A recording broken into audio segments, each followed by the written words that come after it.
Assalamualaikum warahmatullahi wabarakatuh. A'udzubillahi minasyaitonirrajim. Bismillahirrahmanirrahim.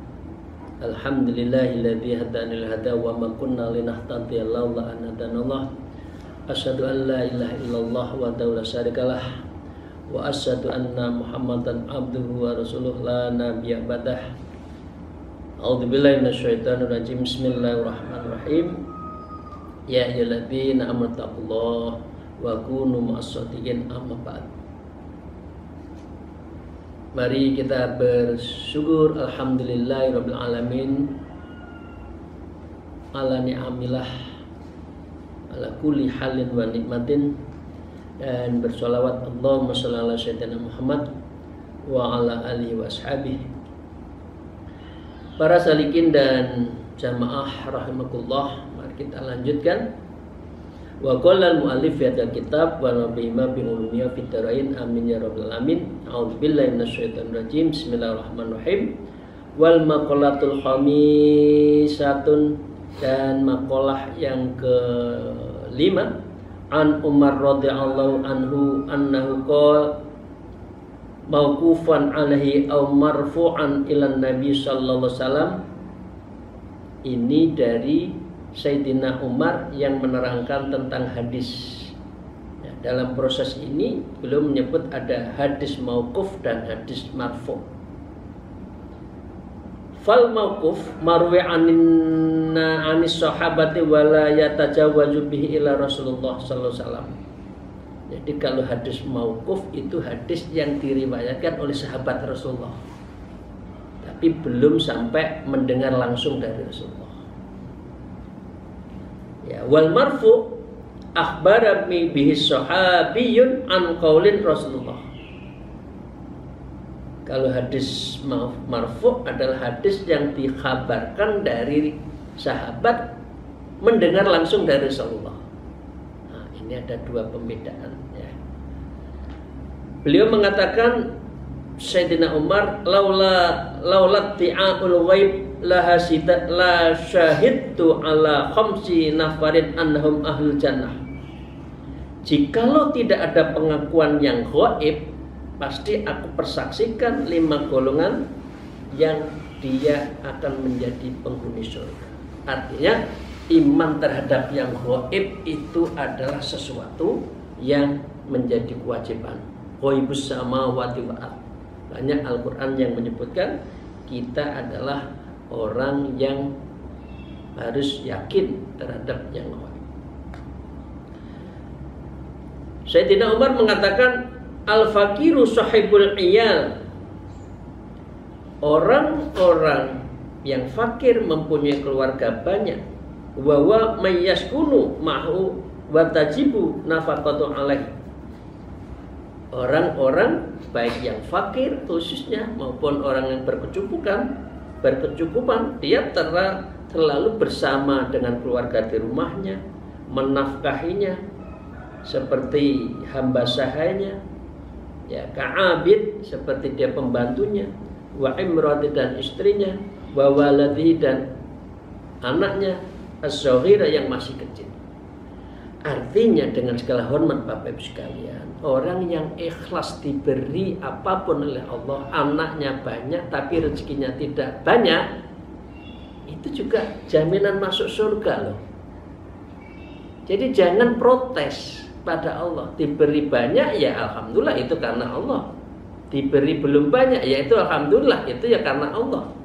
Yang penting ikhlas. Jadi ujian orang itu banyak, ujian orang kaya, ujian orang fakir. Kok orang fakir punya anak tetap mempunyai kewajiban menafkahinya, anak istri, itu juga jaminan masuk surga. Itu ya Bapak sekalian ya. Yang kedua, Wal mar'atur ridho wal mar'atur radhi anha zaujuha, istri yang diridhoi oleh suaminya itu masuk surga. Ojo ngladrah, dadi wong wedok ojo ngladrah. Paham? Ngladrah itu apa? Semau sendiri ya. Mau keluar rumah tidak izin istri suaminya, mau arisan ndak ngomong, tahu-tahu arisan sehari penuh, bojone teko-teko kerja, di rumah nggak ada orang, mau nyari minum nggak ada. Di mana kamu? Arisan. Ya Allah, kok nggak kondo, kok nggak bilang. Jadi al-mar'atur radhi anha zaujuha, orang yang diridho istrinya, orang istri yang diridhai suaminya itu juga masuk surga. Jadi jangan seenaknya jadi istri, sebaliknya suami juga begitu, jangan seenaknya. Yang ketiga, wal mar'atus mutasaddiqatun bi mahriha ala zaujiha. Yang ketiga adalah istri yang menyerahkan mas kawinnya kepada suaminya, itu juga masuk surga. Dulu Sayyidina Ali mau nikahin Fatimah nggak punya apa-apa, bahkan mau dijual untuk membeli tameng berperang. Nah, itu masuk surga. Nah, sekarang itu istri kadang-kala, maaf ya ibu-ibu ya, maaf, wekmu, wekku. Betul atau betul? Jadi kalau istri yang sudah kerja, ini punya saya. Suami yang kerja, itu punya yang punya kamu itu punyaku. Sekarang itu zaman sudah emansipasi ya. Perempuan kalau punya itu seakan-akan ya, berani kadang-kala pada suami. Jangan. Harus kembali kepada kodratnya. Wekku, punya saya, punya kamu, punya saya, kata istri itu. Ditagih gajimu berapa, mana rekeningnya, saya yang megang. Wah, sip. Banyak sekarang itu istri yang seperti itu. Ini yang tertawa itu sama ya, kayaknya semua rekening ada di tangan istri ini. Ya apa, yang penting itu kan bagian dari ibadah kita. Ruwi annahu qala at-taibu minadz dzambi kaman la dzamba lahu. Orang yang bertaubat dari dosa, yaitu orang akan diampuni dosanya. Jadi kita semua salah ya, ke istri salah ke kita, ya saling memaafkan, kita taubat. Itu Bapak Ibu sekalian ya. Itu yang ketiga ya. Yang keempat, wasahsu ar-ridho anhu abawahu. Ya, orang yang kedua orang ridho terhadap diri kita. Jadi jangan pernah mau melangkah tanpa diridhoi kedua orang tuanya. Mau apa saja, naik pangkat, ujian, mohon izin, mohon kerelaan, keridhaan orang tua. Jangan jalan sendiri, tetap harus mohon ridhonya. Yang kelima adalah wattaibu minadz dzambi, orang yang selalu taubat terhadap kesalahannya. Ruwa annahu sallallahu alaihi wasallam qala kullu bani adam khata'un wa khairul khata'ina tawwabun. Setiap keturunan Adam pasti banyak melakukan kesalahan, dan sebaik-baik orang adalah orang yang banyak kesalahannya tapi mau bertobat. Akui kesalahannya, nangis, al-baqa' wan nada, menyesali dan menangis atas kesalahannya itu. Dilanjutkan, ruwi annahu sallallahu alaihi wasallam qala Allahu afrahu bi taubatit taib. Allah telah gembira dengan taubatnya orang-orang yang taubat. Minadzum anil waridi wa minal hakimi wal walid, dibandingkan orang yang kehausan mendapat minum, orang yang mandul memperoleh anak. Itu yang terpenting adalah taubat. Allah itu senang dengan orang taubat. Innallaha yuhibbut tawwabina wa yuhibbul mutatahhirin. Sungguhnya Allah itu sangat senang kepada orang yang taubat dan orang yang bersuci. Wa minadh-dhallil wajid, ya, dan juga orang yang tersesat ditemukan senang, tapi lebih senang kalau orang taubat. Faman taba ila taubatan nasuha, siapa saja orang yang bertaubat nasuha, ansallahu hafidhihi wajawarihu, maka Allah membuat lupa malaikat-malaikat pengawasnya terhadap anggota tubuhnya. Sudah lupa. Jadi malaikat itu sudah menghapus lagi raqib atid kita itu. Yang baik terus, kalau yang salah dihapus karena lupa.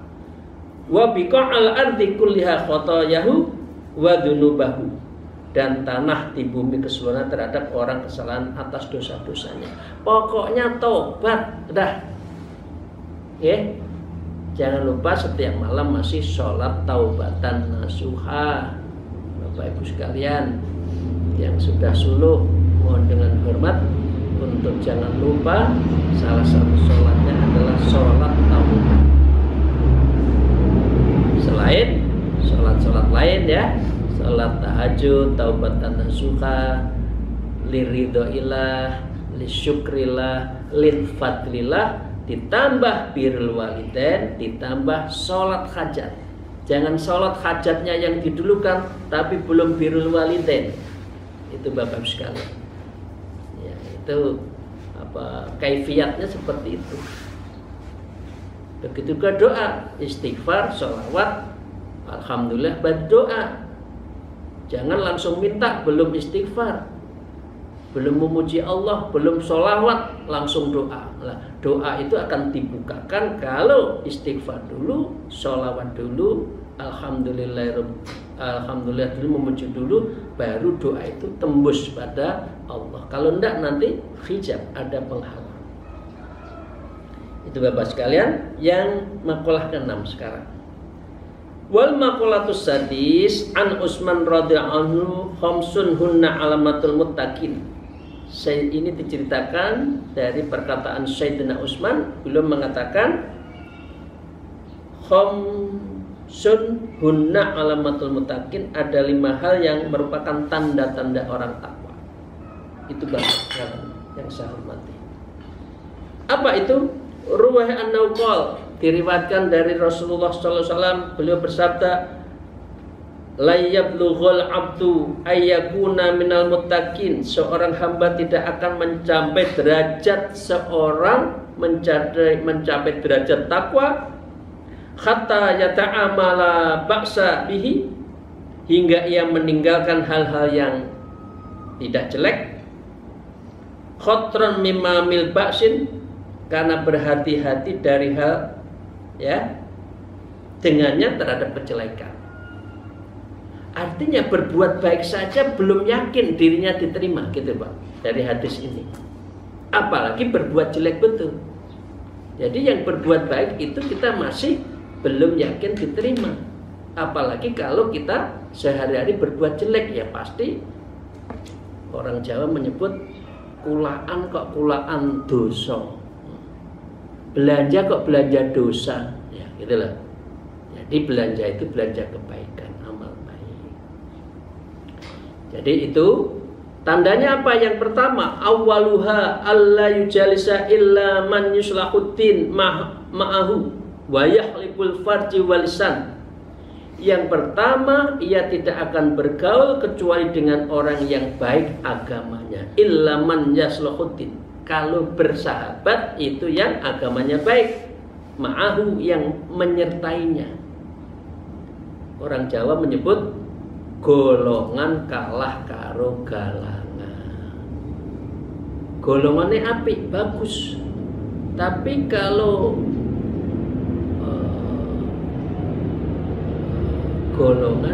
galangan kalah kalau golongan, galangan galangan. Galangan itu apa? Orang itu maunya baik, tapi kalau golongannya jelek, itu bisa ikut jelek. Ya. Wa yakhlibu farjlisan, dan orang selalu menjaga kelamin dan lisannya. Bi ayyamna'uha an fudulil jima'i wal kalam, dan dia selalu menahan dari kemaluannya dan tidak banyak berbicara, jaga pembicaraan yang tidak baik. Kul khairan aw liyasmut. Yang kedua, idza asabatu syai'un 'azimun minnad dunya yarahu wabalan. Apabila ia meraih sesuatu yang besar dari dunia, maka ia menganggap sebagai bencana. Ya. Yarahu wabalan. Artinya ausiddatul lisu'il akibah, berbahaya karena buruknya akibatnya. Karena itu banyak, dan itu dicontohkan oleh para ulama, oleh para khulafaur rasyidin. Ketika ada amanah, jawabnya bukan alhamdulillahirabbil alamin, jawabannya adalah innalillahi wa inna ilaihi raji'un. Karena berat amanah itu. Jangan dikasih amanat berpoya-poya di mana-mana, nunjukkan syukuran berkali-kali ya misalkan.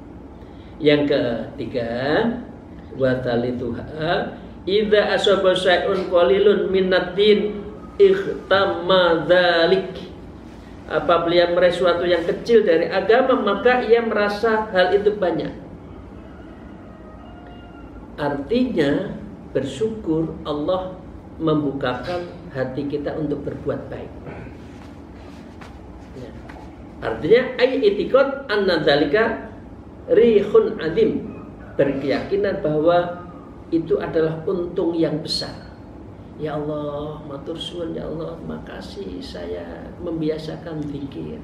Ya Allah, hati saya menjadi terbuka. Alhamdulillah saya berkesempatan, bukan karena siapa, karena Engkau bukakan pintu hati saya sehingga saya bisa ikut tarekoh, misalkan ikut suluk. Itu kecil sebetulnya. 10 hari dari berapa usia kita, meninggalkan 10 hari urusan dunia untuk mendekatkan Allah kan kecil, tapi itu adalah ribhun azim, itu untung yang besar. Tapi kadangkala kan berat ya Bu ya. Sehari sebulan itu 30 hari, 10 harinya untuk Allah. Setahun itu 12 bulan. Masih sebulan lagi ya. Dikurangi lagi 10 hari, masih nggak mau loh gitu. Berat. Berbuat baik itu berat. Mendekatkan diri pada Allah itu berat. Dunia enak. Kalau dunia itu enak, nikmat sampai lupa. Padahal ini sudah cukup 10 hari, tapi beratnya bukan main. Ya.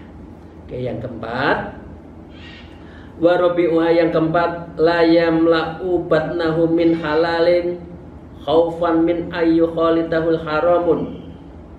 Ia tidak memenuhi perutnya dengan makanan yang halal karena takut makan yang tercampur itu yang haram. Yang halal saja masih hati-hati, apalagi yang haram. Pengertiannya itu kama fi hadis mutaqaddam, seperti hadis-hadis yang jelas halal saja kita masih untuk menilai ini halal betul belum. Ada nggak label halal? Itu masih ditanya, apalagi jelas haramnya. Ya.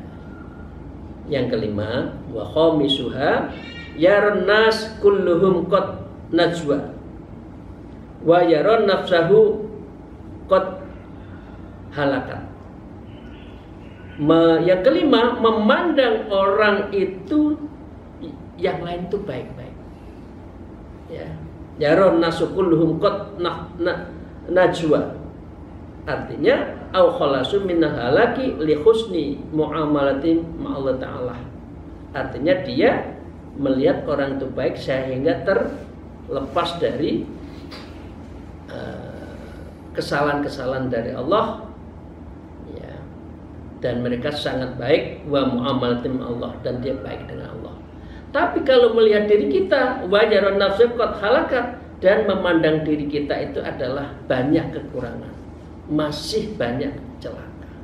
Jangan menganggap oh saya baik, orang lain jelek. Dibalik, orang luar yang baik, diri kita yang jelek, sehingga kita tidak sombong. Ya Bapak sekalian, ay bidzambi lisu'i mu'amalatihi Allah Ta'ala, karena masih banyak dosa dan merasa buruk hubungannya dengan Allah. Biar kita ada motivasi. Wal maqalatus sabi'ah, dan maqalah yang ketujuh, an Ali radhiyallahu anhu qol, ya, beliau karomal wajah, menantu sekaligus keponakan, beliau mengatakan laula khamsu khisalin, ya, jikalau tidak terdapat 5 ay sifatin madhumah, maka akan melahirkan sikap yang jelek. Apa itu? Lasaron nas kulluhum sholihin, maka pasti manusia seluruhnya menjadi orang yang soleh. Au khalisina min kulli fasad, yaitu orang yang terbebas dari setiap yang merusak. Jadi Sayyidina Ali mengatakan seperti itu. 5 hal yang harus kita perhatikan. Yang pertama adalah orang-orang soleh. Ini yang bisa menjadi contoh kita. Yang kedua, wa awwaluhal, nah, itu tadi ya umat. Yang pertama, awwaluha, yang bisa menyelamatkan kita, apa itu? Al-qanaah ayyridha bil jahli. Qanaah, menerima, yang rela dengan kebodohan, yaitu memahami ilmu agama. Artinya kita merasa kurang dalam hal agama, karena itu kita belajar terus. Jangan merasa oh saya cukup agama saya, hebat kok saya. Jangan. Jadi harus kita belajar. Dan baca-baca kitab kita lakukan. Ruya annahu sallallahu alaihi wasallam qol, Allahu yubghidu kulli alimin bidunya jahilin bil akhirah. Allah membenci setiap orang yang pandai dengan urusan dunia tapi bodoh urusan akhirat. Benci, sugih urusan dunia tapi akhiratnya nggak dipikir, itu Allah nggak suka. Ya, itu yang pertama. Yang kedua, qala Rasulullah sallallahu alaihi wasallam, dzambul alimu dzambul wahidun wa dzambul jahilu dzambani. Dosanya orang yang alim itu 1, tapi dosanya orang bodoh itu 2 kali lipat. Karena dia tidak mau belajar. Padahal apa? Man arafa nafsa faqad arafa rabb. Siapa yang mau belajar dan mengetahui dirinya, artinya dia belajar terus, dia akan cenderung dan bisa mendorong untuk bisa lebih ma'rifatullah. Tapi kalau dia nggak pernah punya ilmu, gimana mau ma'rifatullah? Gitu ya. Jadi itu yang pertama, yaitu urusan agama kita harus selalu ingin belajar. Yang kedua, orang yang tidak selamat itu adalah al-khirsu 'alad dunya, rakus terhadap dunia. Ruwa annahu qala sallallahu alaihi wasallam qala az-zuhdu fid dunya yuriju qalbu wal badan. Zuhud adalah masalah dunia yang melegakan hati dan tubuh. Coba kalau kita enggak zuhud, maunya itu penampilan saja, maunya itu urusan dunia saja. Kalau zuhud sederhana di dalam hal apa? Penampilan, tapi hatinya dalam. Tapi sekali lagi loh, orang yang zuhud itu bukan berarti orang yang gembel ya. Itu urusan hati, urusan di hati. Warrohbatu fihat tut'ibul qalbi wal badan. Dan orang yang senang urusan dunia akan melelahkan hati dan dunianya dan tubuhnya. Kira-kira betul Bu ya? Hari ini mau jadi pangkat apa, besok mau apa, besok isinya itu gongso, Nah, akhirnya orang yang tidak zuhud atau hubbudunya itu bisa melelahkan jiwanya. Waru annau sallallahu salam qol nikmatud darud dunya liman tazawwada minhal lil akhirah. Tempat tinggal yang paling enak adalah dunia bagi orang-orang yang menjadi bekal darinya untuk akhiratnya. Artinya orang ingin dunia, akhirat itu nggak penting, ya. Sehingga tempat tinggal di dunia itu enak banget, rumahnya, ya, dan sebagainya. Hatta yurdi rabbah, hingga ridho Allah atas ketetapannya. Kalau kita tidak ridho atas ketetapan Allah, ya rezeki, pangkat, harta, ya udah, itu ngalamat atau tanda-tanda orang itu akan mendapatkan murka Allah. Sejelek-jelek rumah adalah rumah di dunia bagi orang yang dipalingkan dari akhiratnya. Yang indah itu adalah hidup di dunia, ingat akhirat. Tapi kalau yang jelek itu adalah enak dunia, lupa akhirat. Wa qassarat bihi an ridha rabbih, dan dilalaikan ridho Allah Subhanahu wa ta'ala. Moga-moga kita dua-duanya, Bu, ya. Hidup di dunia enak, rezeki cukup, akhiratnya lebih-lebih. Heavy kita, titik konsentrasi kita adalah akhirat. Dunia pasti kita tinggal atau kita yang meninggalkan dunia itu. Nah, yang kedua. Yang ketiga, wasuhu bil fadli, pelit dengan kelebihan. Itu juga enggak baik dan itu bahaya serta sumber dari murkanya Allah. Ayul bukhli bima zada an hajatihi fi dzalikal waqti, dengan apa yang melebihi kebutuhannya tiba waktunya. Urusan dunia waktunya lebih, tapi kalau urusan akhirat waktunya sempit. Itu berarti pengertian bakhil juga seperti itu. Kepada Allah bakhil karena sholatnya biasa saja, padahal diberi waktu yang cukup panjang. Dikasih waktu 1 tahun, diminta 10 hari saja untuk mendekatkan khusus pada Allah, beratnya bukan main. Itu berarti pelit loh itu. Kita itu pelit loh, Bapak Ibu sekalian. Pelit loh, 10 dino dari 353 dino. Ora gelem, nggak mau. 10 hari 353 pun tidak mau dekat dengan Allah. Terus njaluk surga. Lah surganya sapa? Surganya siapa? Ya Allah, dunia itu kok nggoda betul ya, Bu, ya, Bapak, ya. Nggoda betul loh. Sehingga lupa. Yang keempat, warriya fil amal, riya di dalam amal. Aitarkul ikhlasi fil amali bi mulakhadati khairillahi fihi, artinya dia berbuat untuk diperhatikan orang lain tapi melupakan dari perhatian Allah atas perbuatan tersebut.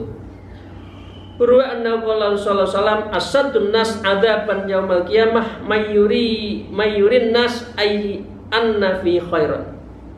Manusia yang paling berat siksaannya di hari kiamat adalah orang yang memperlihatkan kepada manusia terhadap kebaikannya. Riya. Itu siksaannya berat.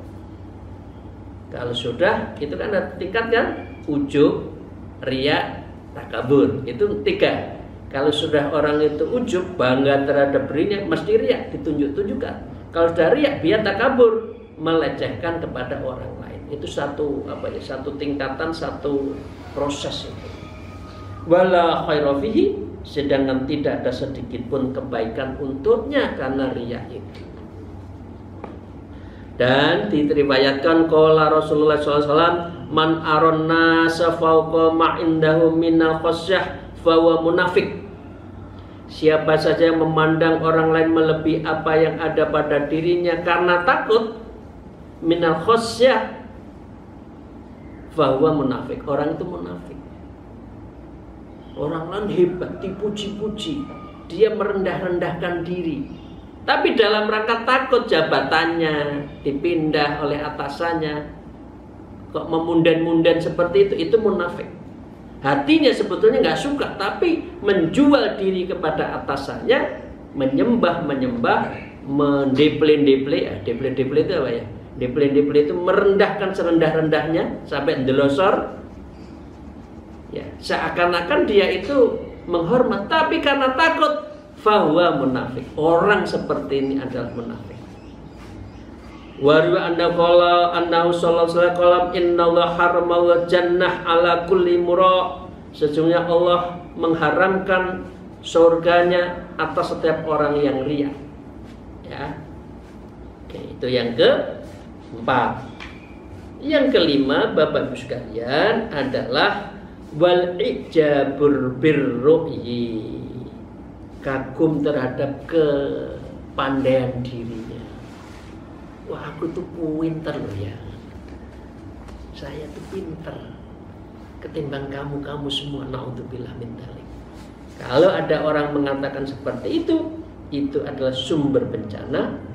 Ail istihsan bi aqlihi wa tadbirihi wa tarafu'i bidzalik. Ya, ini menganggap baik akalnya dan perenungannya untuk mengagungkan hal itu. Tidak boleh. Orang bertafakur, berpikir boleh, tapi tidak boleh orang merasa kagum dirinya pinter di antara yang orang-orang lain. Tidak boleh. Orang tafakur pasti dia diminta untuk tafakur, kan? Tafakur sa'ah khairun min ibadatis sanah. Tafakur atas ciptaan Allah sesaat itu lebih baik daripada ibadah 1 tahun tapi tidak pernah tafakur terhadap keesaan Allah Taala. Demikian Bapak Ibu sekalian yang saya hormati, maka kita sudah menyelesaikan makalah yang ke-7 dari bab yang ke-5 dari kitab Nasuh Ibad. Semoga Allah betul-betul menjadikan diri kita yang betul alim tapi tidak sombong, punya tapi tidak takriah, dan kita betul-betul menjadikan diri kita itu adalah orang yang lomo, artinya mau bersedekah dan menyediakan waktu yang lebih buat Allah. Ya, yang keempat, ya kita jangan rakus urusan dunia. Yang keenam, kita seharusnya tetap qanaah apapun yang diberikan oleh Allah Subhanahu. Demikian, terima kasih. Mohon maaf atas segala kekurangan saya. Akhirul kalam, al-afu minkum, wallahul muwafiq ila aqwamit thariq. Wassalamualaikum warahmatullahi wabarakatuh.